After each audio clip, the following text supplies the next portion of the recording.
Okay, well, we've got a pretty healthy number of participants here and lots to get through. So I will share my screen and we can kick things off. Well, everyone is very, very welcome.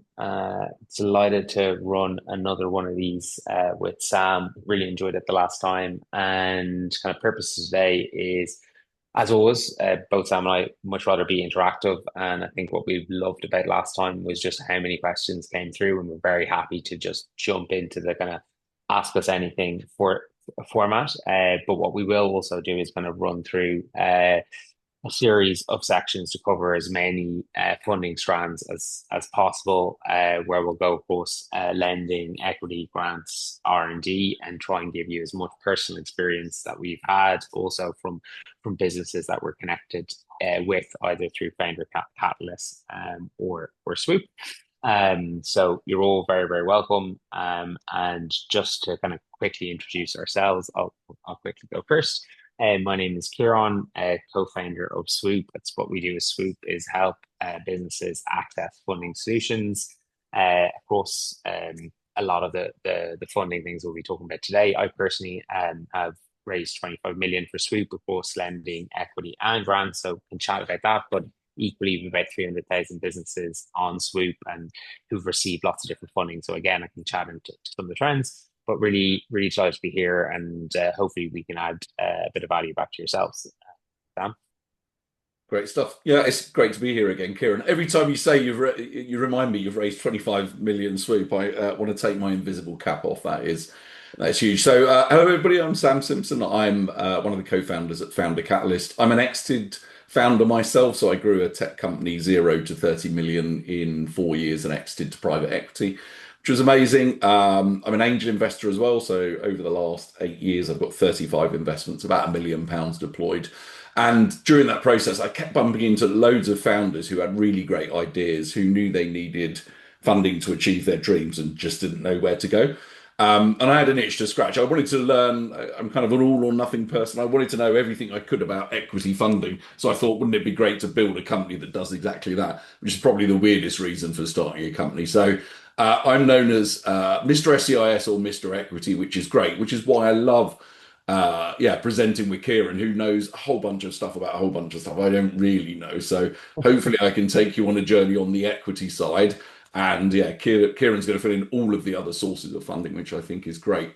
And Ciaran, if you don't mind, I'm going to go off piece for a minute and explain from Please my do. perspective why I think this session is absolutely vitally important. I do lots of webinars. I think this one is absolutely crucial because equity funding is in a bit of trouble at the moment. It's not quite as great as it has been.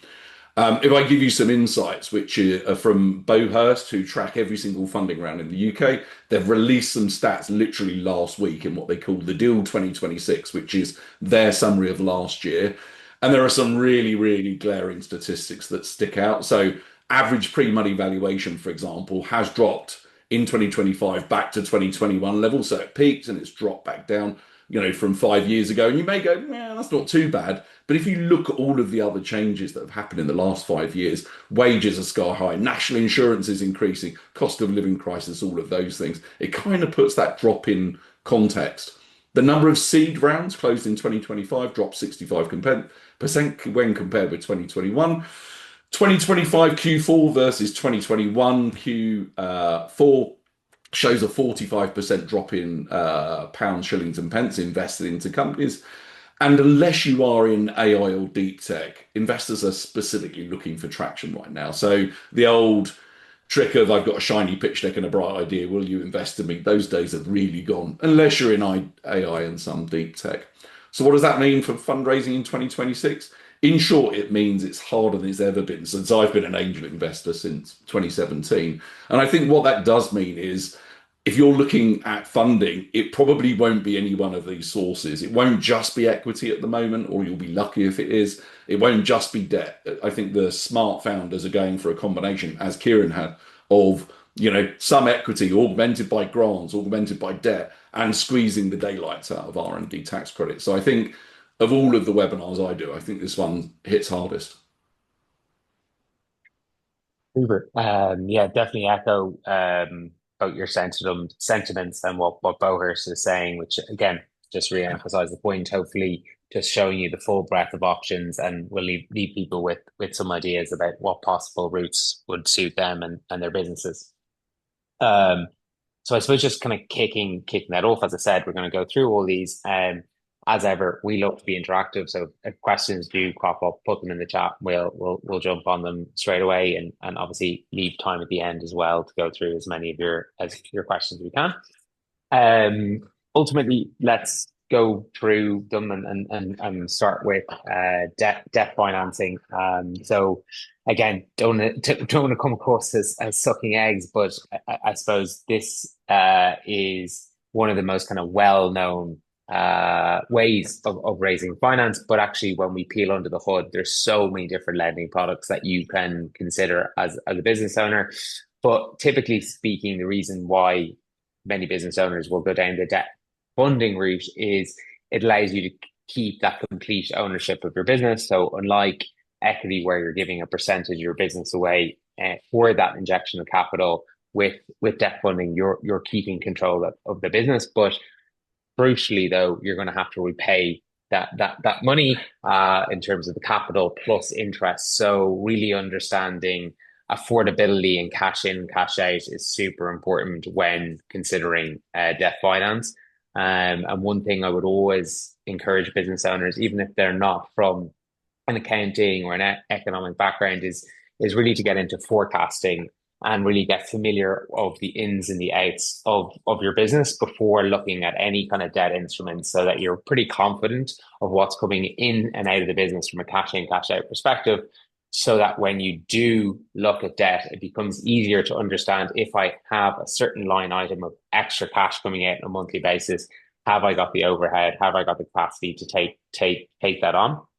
Um, but just digging into kind of lending at the top end, traditionally we would have always associated going to your bank, your HSBC, Lloyd's, HSB, Barclays, NatWest, and having that relationship with the bank manager, and them giving you kind of a yes or no on whether they can give you an overdraft, give you a term loan. But what's happened since, say, the global financial crisis in 2008 is we've had a plethora of alternative lenders in the UK. So like if you're to come on to say something like Swoop and look at a term loan, you're potentially looking at 100, 150 different providers on the market. So what's happened as those bigger banks started to look to give less and less to SMEs in particular, or new businesses, a new wave of different providers or alternative lenders have come in to the market to offer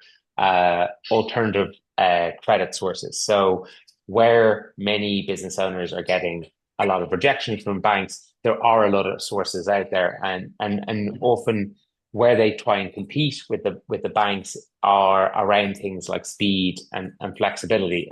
Like many business owners that come into to Swoop, a lot of them need cash within a quick period of time, and often this is where alternative lenders can add value. Traditionally, what we've seen in the market is these alternative lenders will price a little bit more expensive than your high street banks. But what I would say, particularly over the last 12 months with a declining base rate, the base rate's currently at 3.75%. We've actually seen some of these alternative lenders starting to price really competitively, where we're getting down into around 7-8% for the kind of A-graded businesses, which is not something that I've seen since pre-COVID levels. So a lot of these big alternative lenders are now starting to compete more and more on price with big banks, but have the added benefit of kind of quicker turnaround times compared to the banks. The other thing I would say, just actually before digging into some of these specific debt products, is some of you may be familiar with the growth guarantee scheme. That's become really, really popular both with banks and alternative lenders. And the reason that's interesting is it allows both banks and alternative lenders to increase their credit appetite outside of where their credit models would traditionally look at. So it means that they're giving out a bit more lending, because what the government is saying is they will guarantee a portion of the loan book that bank or alternative lenders going out. What it also allows the bank or alternative lender to do is look at the security slightly differently. So one of the impediments or barriers we see from business owners looking to take on lending is they often have to give a personal guarantee. Um, with the growth guarantee scheme, often that personal guarantee is reduced. Sometimes in the case of 20 or 30% of whatever the capital allowance is due back. So it reduces that exposure down, which is why we see a lot of popularity in the growth guarantee scheme. So something kind of to be aware of that's quite popular. But a lot of the bank and alternative lenders are finishing up their growth guarantee scheme at the end of March. So something to be aware of if business owners are looking at the GGS. Now, I've kind of basically been talking in terms of vanilla there, in terms of term loan. I take £100,000, I pay it back over a 60-month period, and I have a certain rate that I pay it back.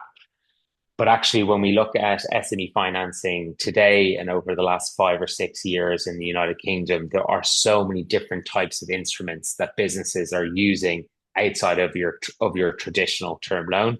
So what I'll quickly do here is just introduce a few different concepts, and if anything resonates now or later, please feel free to reach out. One thing we see for early stage businesses when they're looking for debt financing, and they do want debt financing, if they don't have two sets of filed accounts, they haven't been operating for say more than 2.5 years, a lot of traditional banks and lenders will automatically reject them because of the age of the business.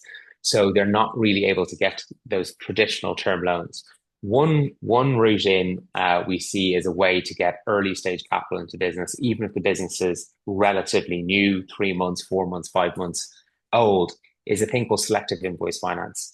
So to give you a kind of a tangible example, you might be a new food business, and you're up and trading, and one of your routes to market is you're now stocked in Tesco. And Tesco put in a significant order for the business, which is fantastic. But Tesco pay you on 90-day terms. You have to wait 90 days to get paid. What you can do using selective invoice finance is take that invoice that you've raised with Tesco, bring it to an invoice provider, and get about 90% of that cash fast forwarded into your account there and then. So then you can put that cash to work within it. The lender will then recoup the full 100% from Tesco, and they'll make their 10% margin that way. What we also saw post global financial crisis was a lot of the banks removing the overdraft facility from small businesses, because for every overdraft facility, they need to put that on their balance sheet, which meant that they were reduced from being able to potentially capitalize more profitable opportunities, bigger loans at mid-market firms. So we've seen a real reduction in overdraft capability. And essentially what's arrived on the scene is a lot of revolving credit facilities, which work very similar to an overdraft, but often given by alternative finance providers, where they're able to look at the business, extend a line of credit that businesses can flexibly use as and when they need it. Think of it like a rainy day fund.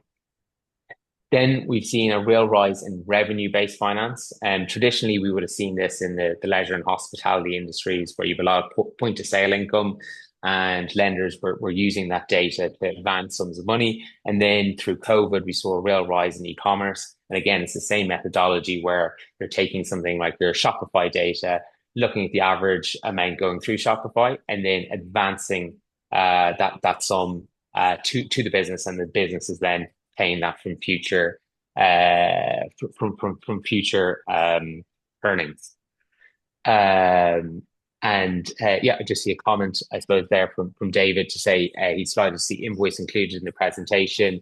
And I'd echo the sentiments. I suppose I only just briefly mentioned selective invoice finance, but I can see David from a brilliant company called Bibby, which offer a huge amount of flexibility, not just from a selective invoice finance perspective, but we'll also be able to look at the whole of book. So again, trying to give it a tangible example here, but if you think of the recruitment industry, they might be placing people into businesses either on a temporary or on a part-time basis, and there's a lot of activity going through their books. And again, trying to manage things across different payment periods might make sense to just work with one invoice finance provider that can help you have kind of smooth cash flow through your business. So yeah, just a couple of different examples there on the short-term side of things. Again, sorry, I'll move a bit more quickly.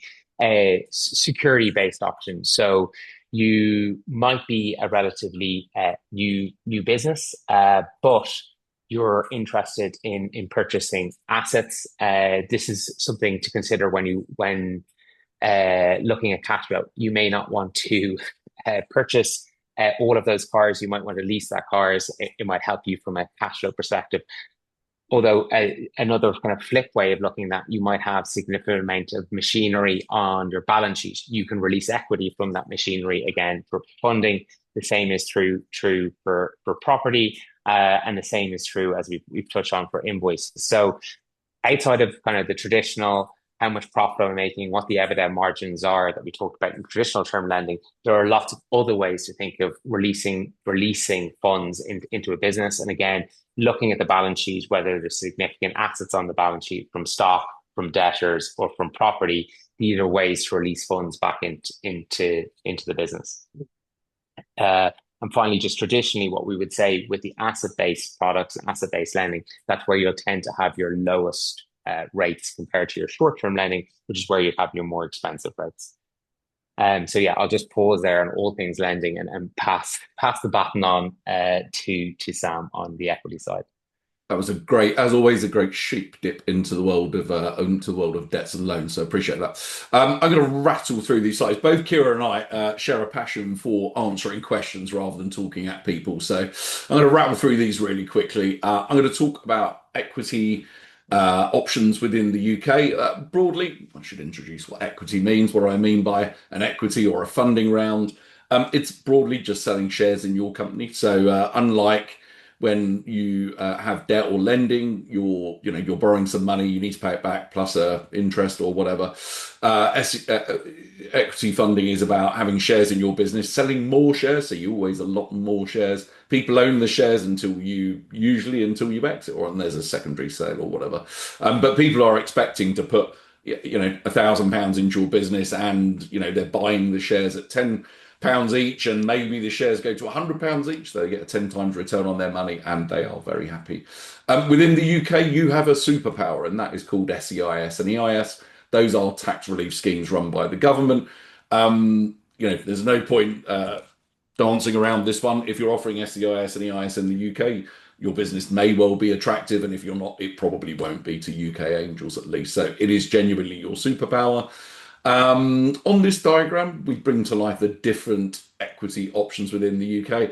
I've actually got a later version of this. I managed to forget family offices, but family offices are a quirky part of the ecosystem. They're really tightly gate-kept. They're really hard to get hold of, but they can maybe make use of SEIS, EIS as well. They can be a bit more flexible than some angels. Broadly in the UK, the people that can make use of SEIS, EIS, which I'm going to introduce properly in a minute, but broadly, your family and friends might be able to make use of SEIS, EIS with some caveats.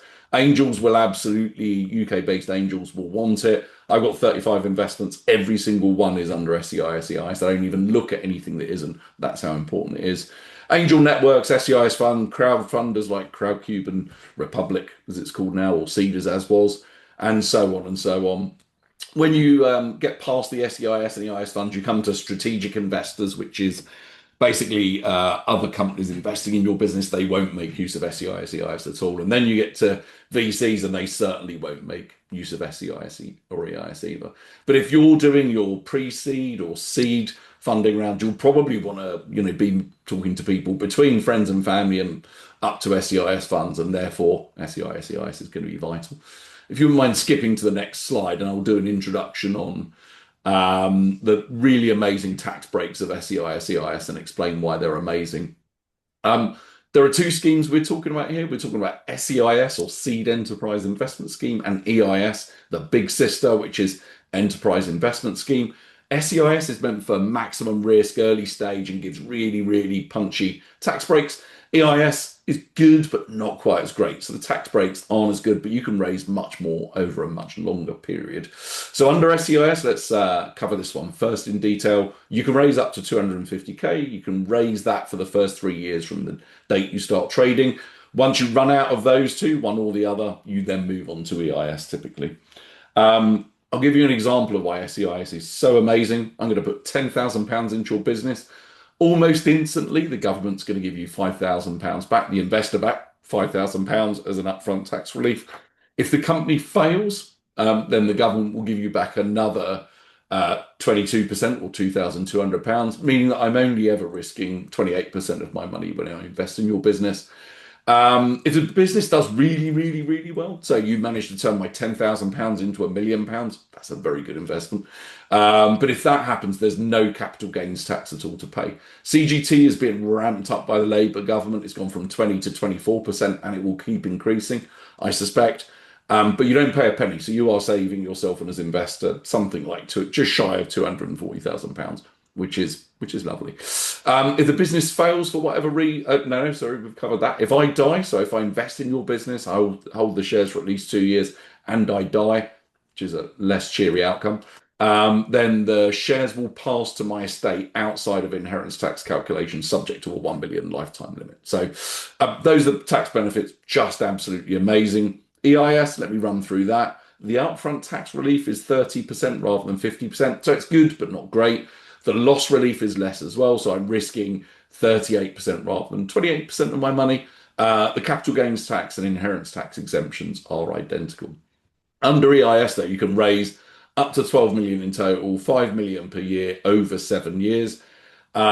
These numbers are doubling, so as of the 6th of April, you can raise up to 24, up to 10 million a year. The 7 years doesn't change at all. So those numbers are changing as of the 6th of April. So those are the tax relief schemes, absolutely amazing. And you can understand why UK angels, firstly, why they don't consider foreign companies, because those typically don't come with SEIS, EIS. Therefore, it makes your UK company really, really interesting. But you could also see why, if you're not offering these tax breaks, then people typically won't be interested in you.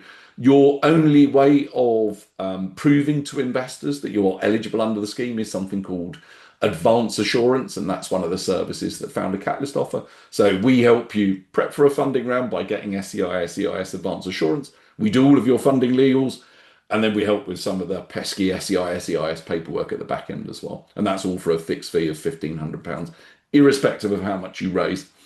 There's just one other thing I wanted to cover. If we can skip to the next slide, please. And Yeah, that is, I think I think you kind of answered it there, but just there was one question that came in for you there, Sam, from okay. Derek. It was just to say, I think it's more just reiterating what you just said, but just to completely cover it up. Are you able to consult help with SEIS structuring too? He's an engineer rather than an accountant, so understands the maths, but finessing the solution outside of his, just double checking. Absolutely. Yeah, Yeah, we'll share our happens. contact Yeah. details after this. Derek, I'd love a chat. I'm a chartered engineer myself, so I feel your pain. I come from a engineering and computer science background. But yeah, we'll help you to the extent possible, preen your business so it stands every chance of firstly getting SEIS, EIS Advance Assurance, and secondly, impressing your investors. So that will be good. Um, in terms of how you approach investors, so you need to get your ducks in a row before you start any outreach to investors. Otherwise, you'll just look ill prepared for a funding round. For me as an angel, I think there are 5 things that I want to see. If these are confusing to anybody, chuck them in the chat and we can deep dive. But the first one's hopefully straightforward. You need a pitch deck. You need to bring to life what problem you're solving, what is your solution, what does the market look like, what you've done so far, who the team is, and what you're asking for broadly. You need to answer all of those things and a few other bits and bobs. You need a financial model, so you need a forecast for at least 3 years, and ideally you'll extend that until the point you're profitable. There's no point stopping a forecast at year 3 if you're still loss making. That's not going to look compelling. The third thing you need is SEIS EIS Advance Assurance that I mentioned. So that is your only way of proving you can offer the tax breaks to your investor. The fourth is a term sheet, and a term sheet is a summary of your legal offer to your investors. It summarizes, how much you're looking to take on investment, what your valuation is, what legal entity it is, what rights and protections you're offering your investors. And you can download a customized free term sheet from FounderCatalyst by creating a free account. The fifth and final, back in the halcyon days of 2021, this wasn't required. It very much is now. is a valuation justification. So coming up with an answer to, you're going to value your business. The average pre-seed, pre-revenue valuation is 1.5 million, not if you're AI. If you're going much higher than that, you're going to have to justify why you're doing that. So those are my 5 must-haves. I think on the next slide, we're going to look into debt versus equity. And Ciaran and I are going to get boxing gloves on. Go on, you start on the debt side then, Ciaran. Yeah. Well, I also noticed I missed one other question just on the end of the lending. We had a question in terms of are you able to kind of mix the lending mixes together, like as a plausible in this case, the business is effectively a SaaS business with 12-month minimum contracts, B2B business. So yes, there's definitely ways you can look at different lending instruments that will complement each other. Potentially, there's one, say, long-standing invoice that you might want to raise finance on, but you might use other instruments alongside that. So, give you an example of ones that we're seeing quite popular at the moment. With kind of SaaS or e-commerce businesses that may have had a bumper, let's say last quarter, in terms of they had a lot of trading volume going through from, say, Christmas sales, Black Friday sales. The knock-on effect from that might be they have a larger than expected VAT bill, say for this quarter, and instead of maybe paying it in one go, you can spread the cost of that over a 3-month period because that's going to help your cash flow. Complementary to that, you might also decide to run your invoice bulk or invoices through invoice finance. So yeah, certain instruments can be used side by side. Similarly, that same business might be looking to invest in more machinery or more vehicles, and actually doing that in a leasing methodology allows them to be able to, again, do it in a better cash management way. So yeah, lots of instruments can be used in a side-by-side capacity. You don't have to think that as just one instrument and one instrument only. So yeah, then just touching on the kind of debt versus equity mix, I suppose I spoke a little bit about the beginning is one of the big drivers for why business owners may go down that debt route is complete staying fully controlled in the ownership. So to take Sam's example at the beginning when he was building up his own business and was able to realize the exit, I think it's fair to say one of the big benefits there was you had 100% of your business in that scenario, whereas one of maybe the downsides, but if I was fortunate enough to have a exit thing in the future from a Swoop perspective, I wouldn't be getting 100% because we've taken equity investment along the way. So there are things you I suppose you need to be able to think about. One big thing is speed and time. So for anyone that has gone down equity raising journeys, something to be super cognizant of. It's very hard to control the exact timing of it. I suppose one of the added benefits, and Sam can talk into it about SEIS, EIS is it's linked to tax years, which is no bad thing because with debt, it's quite formulaic. If you have the asset or you have the cash flow and you can see it within the numbers, then you're going to be able to get a yes or no from that bank or lender in a matter of hours or days, which means that if you do want to realize that opportunity, you can get the cash in your bank in a very known finite amount of time. Whereas with equity, it's slightly different when it comes to those timelines. The other really, really important thing, though, to think about it with debt as opposed to the equity side is really that cash in, cash out element. Because with debt, yes, you're getting that influx of cash, but that needs to be paid back plus some. So it's really, really important that, again, going back to what I was saying about forecast models and just knowing your numbers inside out, there is that really, really important element of, can my business afford to take this on? Can I work these payments through? Because I mean, that's just, it seems obvious, but a big facet to talk about in terms of debt versus equity. But yeah, Sam, do you want to chat through kind of some of the counter elements there? Yeah, I don't think there's no right or wrong. This is very specific to individual companies, as you've mentioned. Equities, quite often you will use both at the same time as well. You can use some debt, some equity, along with. I know you're going to cover grants and R&D as well in a minute, but it's kind of you pick the most appropriate or a combination that are a best fit for you. I mean, equity is you can raise a huge amount. Usually, would tranche it over funding round. So you'd raise 250 in your first round, 1 million in your second, and da da da da da. And you can look at how that works with companies like, I don't know, WeWork's a bad example probably given their financial challenges, but they are a really good example. They went from very modest funding rounds all the way up to tens of billions, and you can step up like that, and the capital tends to grow with you. Um, I guess, debt is you're borrowing against something, whether it's predictable cash flow or an asset or invoices or whatever. Quite often, equity can be used when you don't have traction yet. So if you're pre-seed, pre-revenue, you haven't launched a product, then equity works, whereas debt sometimes doesn't. One thing that affected me as an individual, so I bootstrapped to 30 million in 4 years, so I didn't take debt or equity. I tried taking a little bit of debt, and I was told you need to risk your house. That was from NatWest, which is a traditional lender, and they're like, "Yeah, you're going to need to give a personal guarantee and risk your house." At which point I'm like, "Sod it, I'll put 50 grand in myself." But yeah, that was a little bit awkward. I know not all lenders are like that, but I didn't want to dilute as. Ciaran said I didn't want to, dilute my company at all. I also didn't want to risk my house. So there isn't always a great fit. And I guess the other thing that equity does, you can quite often people get what's called smart capital, which is where somebody not only puts £50,000 into your business, but they can help you. They're a NED or an advisor, or they can make introductions that, into places you couldn't otherwise access. And I think that again is a superpower. That's really, really, really important for lots of businesses. But it's horses for courses. Super. I just see we have a hand raised there. So I don't know, Daniel, did you have a question? I just invited you in. If you did, please fire away. Oh, I see you popped in the chat as well. What are the funding options for limited companies whose directors have bad credit?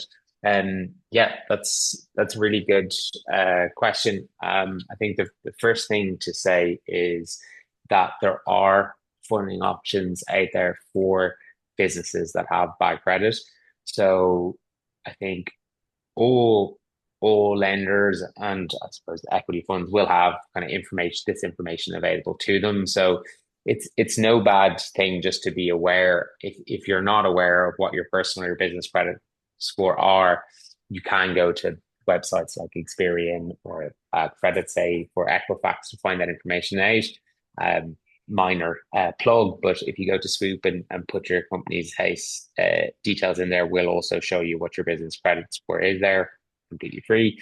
But it's important just to be aware. It's not means you won't have options, what it does mean is it will limit your options. So a lot of the kind of main high street banks won't in some cases, but there are alternative lenders that will provide capital to businesses that maybe have CCJs, or in some cases, I've seen it where business owners weren't aware that they had a CCJ, and they can clear that off, which in turn improves the credit. The other element as well, and a way to kind of improve it and improve the credit score is you have kind of credit building tools. So you'll have maybe credit card companies, people like Capital and Tap that will have kind of low credit products that allow you to kind of repay small amounts on a month by month basis. Now, it may not solve your immediate credit need. You might need a larger sum of financing, but by utilizing these small credit products, it starts to really improve your overall credit score. Therefore, in the not too distant future, giving you kind of a wider pool of options. But I think the most important thing is just to be aware, go onto those different sites so that you know those scores, and then you can find institutions and lenders that will provide credit. And obviously, it won't be as well priced as say the high street bank. Super. Okay. Thanks for that. Keep the questions coming. Uh, so wanted to kind of move on now and just talk about another option when it comes to funding. Again, speaking personally at Swoop, we have taken in just over 8 million in grant funding. And the big plus with that is it's non-dilutive. So the money doesn't need to be paid back in interest, nor do you need to give away a percentage of your business. But with grant funding, it needs to solve the need of whoever the bursar of is. Often the bursar of the grant can be government orientated. So for them, it's aligning with their overall strategy, which is often to increase employment in certain parts of the country or increase innovation and production in certain key sectors they see as core to the overall country's strategy.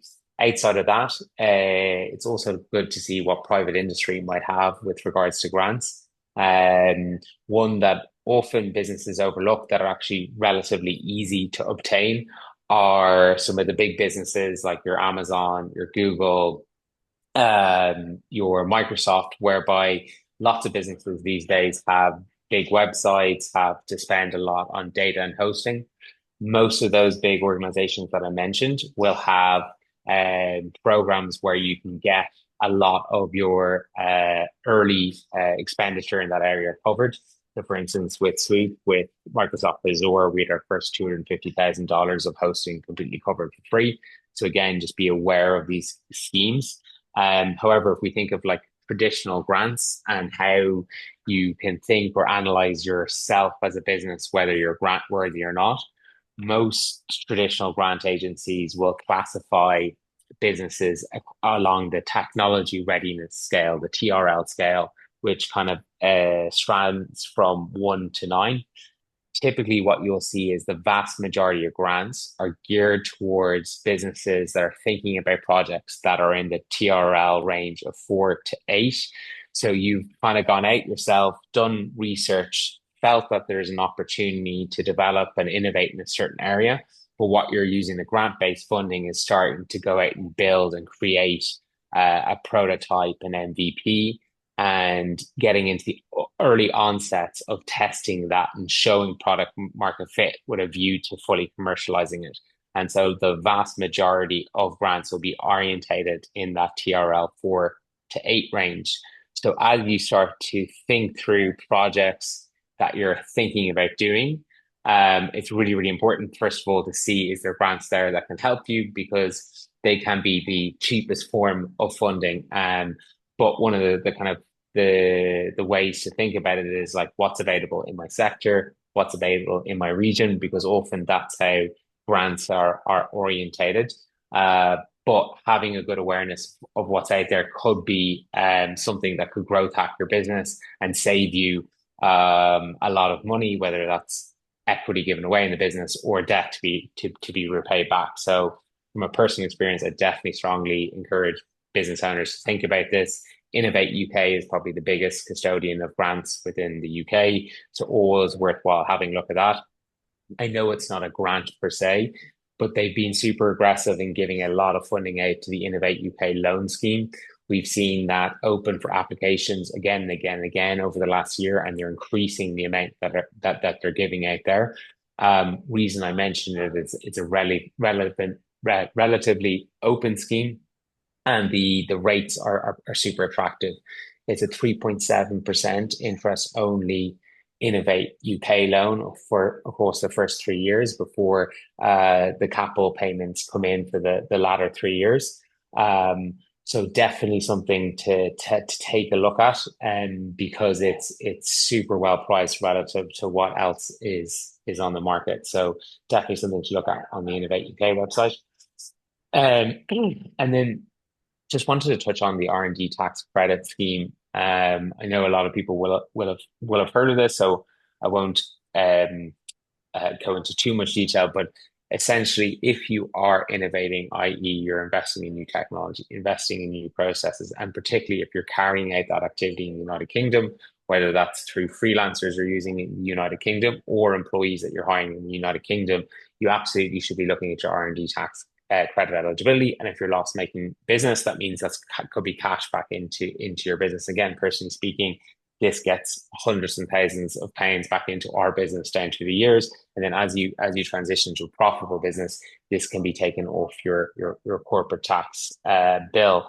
And there's been various different changes to the scheme, and certainly HMRC are a lot stricter on it. But I mean, as long as you're following the rules and you are doing innovating, absolutely you should be looking at that. But they've also improved areas of the scheme, so things like your expenditure on software tools or hosting, a lot of that can be 100% covered within in the R&D tax credit scheme. So absolutely strongly encourage anyone that's in technology, engineering, manufacturing, science to be analyzing their business, their employees that are within that, and seeing if they're eligible for that scheme, because it can be a great way to get cash in or reduce corporation tax bills. So obviously we'll move on to the Q&A side of things, but just to quickly wrap up in terms of what Swoop and FounderCatalyst to do, but then very keen to jump into questions. From a Swoop perspective, we have a platform for any business owner to come on and just sense check eligibility. To the previous question, you can see your credit score, so you can see how lenders can view you, and then you can look at all different funding opportunities that you are eligible for. And should you be interested, you can then use the platform to be able to access them. And then Sam, do you want to give an overview on FounderCatalyst? Yeah, for sure. I think I plugged earlier, but I'll plug again. Why not? Yeah, so I mean, FounderCatalyst broadly offers two sets of services. We help you incentivize employees, advisors, NEDs, and chairmen and similar via EMI and unapproved option schemes. That's product's been going for about a year, and yeah, is very, very popular for people that have achieved funding via either debt or equity, actually. The second thing we do, and our primary service, is around funding rounds. We help people get SEIS EIS Advance Assurance. We help people close funding rounds, so we produce every legal document you need to go through that process. We've got a data room and cap table management and online signing. And then we help you manage the quirky post-investment paperwork you need to issue to HMRC and then your investors as well. I guess just to finish off, two things that make us unique. We're commercially unique, so everything we do within a funding round is a fixed fee of 1.5k plus VAT. And to give you an example, one of our customers raised 2.8 million quid using us, and our fee was 1.5k plus VAT. The next most cost-effective way of somebody doing that would have been £15,000, so 10 times the amount. And secondly, you get to deal with real humans like me who are exited founders and angel investors. So every founder who uses our service gets direct access to us, which is really useful if you want to pick our brains on what will an investor think of this, or as a founder, what should I think of that? I think I'm on my 6th or 7th business, so I've been around the block, and I love supporting founders. Enough of me, though. Should we, if everybody wants to start throwing some Q&A into the chat, that would be amazing. Yeah. And we will get through those. Super. Yeah, we've got a great one in here just now from Lee. So Lee has done something very, very impressive. He's built a battery that can power a mobile phone for 5 years without recharging, which is truly remarkable.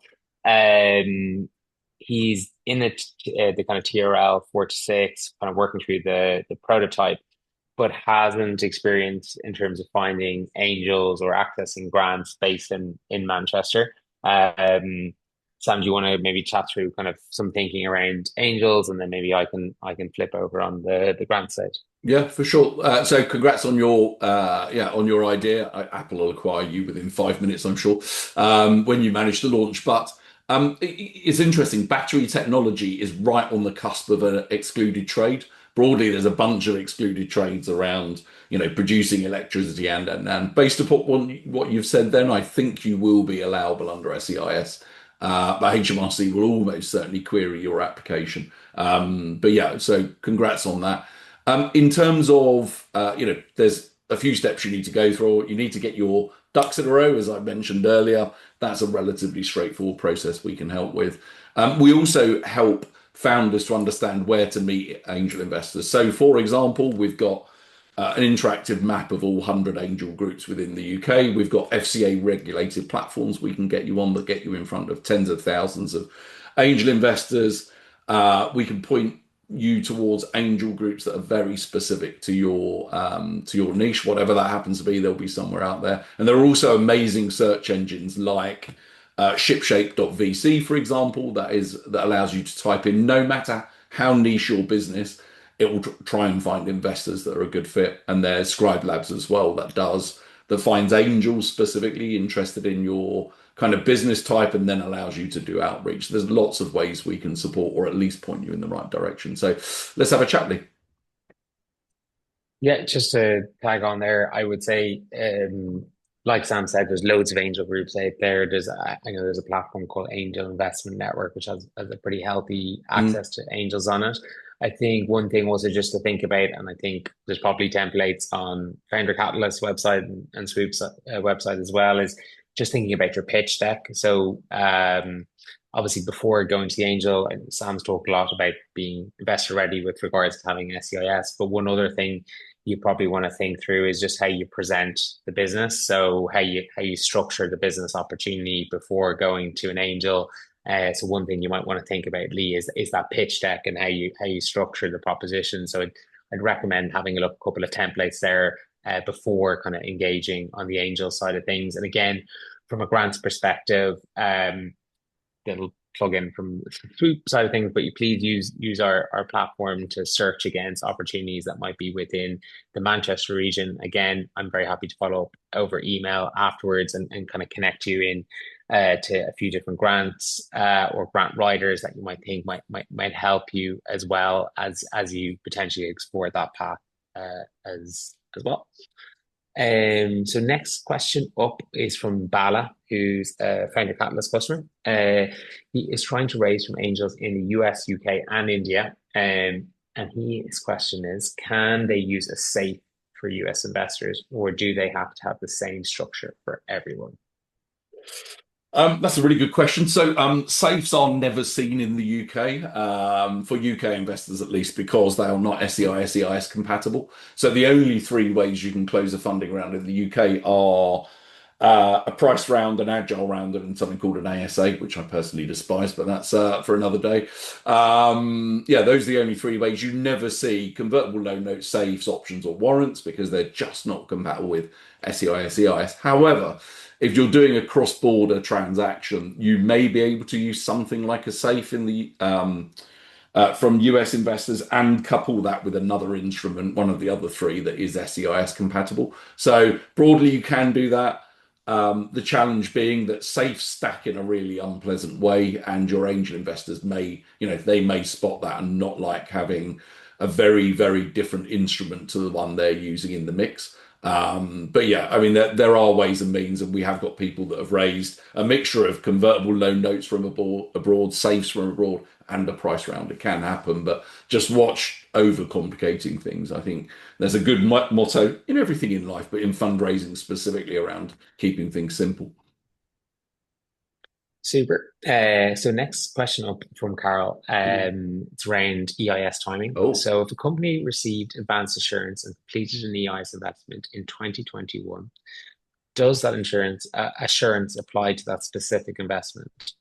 And I yeah. think there's two parts. And for a new raise in 2026, would the company need fresh advance assurance, particularly where the business began trading earlier, but the new raise is for growth and innovation? I mean, broadly, you don't need advance assurance at all. It's a comfort blanket for investors. You can do a funding round without any SEIS, EIS advance assurance and then hope for the best. I'm saying you can. Your investors will probably refuse that because they will want the comfort blanket that is advance assurance. Advance assurance itself doesn't expire as long as the business remains compatible with the scheme. You don't need to refresh it. That said, as an angel investor, I would absolutely force you to update that advance assurance. I think it's 5 years old. There have been a few tweaks to the legislation in the time, and I don't know how close you are to the 7 year limit. I don't know whether you can make use of EIS Condition A. There are lots of questions. And Carol, I'm going to put my contact details and we can have a chat. But long story short, I would, as an investor, I'd probably be asking for a new, fresh advance assurance just to get comfort. And therefore, there's no reason why you shouldn't apply for that now and get ahead of that question. The nightmare scenario is you find an investor they're interested in, and then they force you to do the advance assurance, and that can delay you up to a month, which would be very frustrating. Super. Okay, next one's for me. Does Swoop allocate one person to the business to look at what support is required? I had reached out to Swoop and I had 4 to 5 people reply back for different products, and it was very overwhelming. After I responded to one person, I met them and wasn't able to help. This was a year ago. We're now looking to grow, working in R&D with Innovate UK. The support we need is one point of contact and can hear where we are at the business and work with us to gain suitable options. Yeah, absolutely. I think probably one of our challenges is when a business connects, there's obviously different angles we can go on. But if you're very focused in on R&D and grants, I absolutely can follow up Mary and just give you one grant point of contact to work with. That's very doable. I will sort that out. Okay. Next up, yeah, Phil was chatting to you this morning. We've got we at Reina have developed some neat software for helping SMEs grow, scale, and model growth levers and forecast valuations. Yes, very, very cool tool. I saw it this morning. Would this align with Innovate UK grants as it helps support SME growth, employment, tech enablement, and investment? I think, and again, I obviously I am not the oracle for Innovate UK, Phil, but where I think you may struggle on the grant side of things is the underlying technology that you're creating in order to run your tool to give businesses better insights in terms of how to forecast. The technology isn't new per se, so you're not creating something. The application is obviously great and it really helps businesses, but with grant funding, what a lot of the grant agencies or bodies, particularly Innovate UK, is they're trying to push the custodians of the new technology, the new process, the new science in a way that it's not been done before. So based on kind of how the tool is currently set out at the moment, the underlying technology you're using is stuff that is out there at the moment. So I don't believe in its current guise that it would be a good fit for an Innovate UK loan. So Daniel is up next. I own our Sky Media, and we're drone-based surveying, mapping, and videography, and a really bad credit history. I'm struggling to find funding. I'm based in East Midlands and don't know where to turn. So I think maybe something practical on this, Daniel, is when I circulate. Well, we did this last time. We circulated all the Q questions and answers. I can send this to you both directly, but I will list out a series of different providers that will look at people with poor credit history. So hopefully some of those names that I do list aren't ones that you may have not been able to turn to just yet. Failing that, I will show also in that same answer, show some credit building tools. So for instance, I'm not sure if you come across a challenger bank called Zempler, but one of the things, as well as getting a bank account with Zempler, they allow people to build up their credit score by paying micro payments on a monthly basis back, which in turn bolsters your credit score quite a bit, which then in turn gives you more optionality. So that's something you might want to look at. It's Zempler, and it's a specific kind of credit builder tool to help people with bad credit to then be able to go and get access to funding. So I think Carol's got a follow-up question for you, Sam. For early stage businesses working on product and materials innovation, any impressions on how are investors currently thinking about new innovation risk, particularly where R&D, sustainability, and manufacturing readiness overlaps? You're on mute. Apologies, my internet died and I had to rejoin. I assumed I'd get away with it, but damn it. Sorry, there was a question just before on credit. If you've got a bad credit, how do you get funding? Lots of angel investors won't look at the founders of a business and their credit scores. So I'm not saying you'd be doing anything disingenuous. It's just, lenders always do, don't they? They're very good at doing Yep. DD on lenders. Angel investors typically won't. So I'm not saying you lie about it or be disingenuous, but if you're not asked, you don't tell. As an angel, I wouldn't expect you to give me that information unless I ask. So, on Carol's point, so I'm an investor in a new materials company myself. There's a company called Kelp Industries or Kelpie out of Bristol, which makes biodegradable plastics out of seaweed. I love it. I FounderCatalyst supported them as a customer. I fell in love with the company so much that I invested. There is appetite out there for it. They have many millions in funding now. I invested at SEIS level, but yeah, they've got many millions in funding. So it is one of those areas, every investor wants traction. They ideally want you to have a product and be selling, but materials is one of those interesting areas where people do tend to have a punt. So yeah, I don't know exactly what your business does, but hopefully that gives you some comfort that there are investors out there. I think the next one's hopefully a straightforward one. Jared's got his first project up and running, and would we be open to taking a quick look at his pitch deck and sharing any feedback? Yeah, absolutely. Jared can share your details. I'm Send it to us sure both. Sam Yeah, would we'll be both happy. take a look. Yeah, yeah, super. And then some very kind person. Oh, sorry, not I can tell. It's anonymous at the top. It's from Jeff. He said, "Thanks for the webinar. Clear, helpful, and Jared free." So yeah, we will continue to try and do as many of these as we can. Thanks, Dad. Really appreciate the kind message. I'm kidding. My dad's not Jeff. And then Chris is one here. We've just registered as a limited company and considering equity investment. There are two of us working in the business. We are not paying salaries to either of us. This does not accurately reflect the financial viability of the business. How does this look to investors? Is there a way I should show this?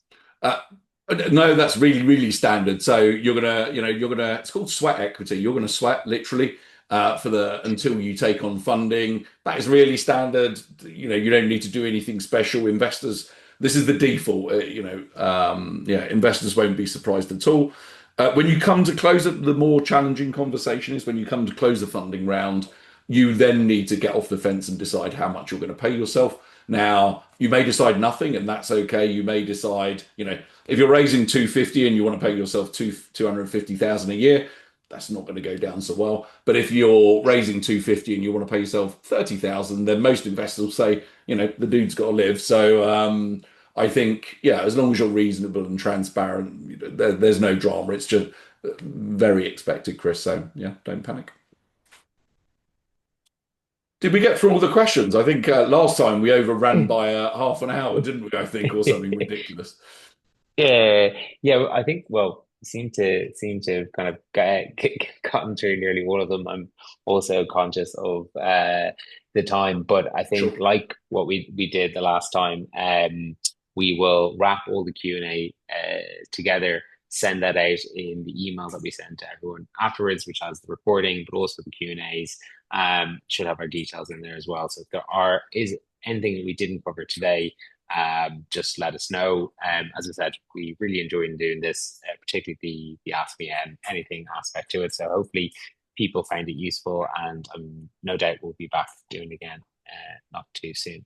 But thanks everyone for logging in and sharing so many questions with us. Yeah, thanks all, and thanks to you, Ciaran, for hosting. Thanks, Sam. Thank you very much. Cheers, guys. Hope everyone has a lovely weekend. Cheers. Bye bye bye. Thanks all.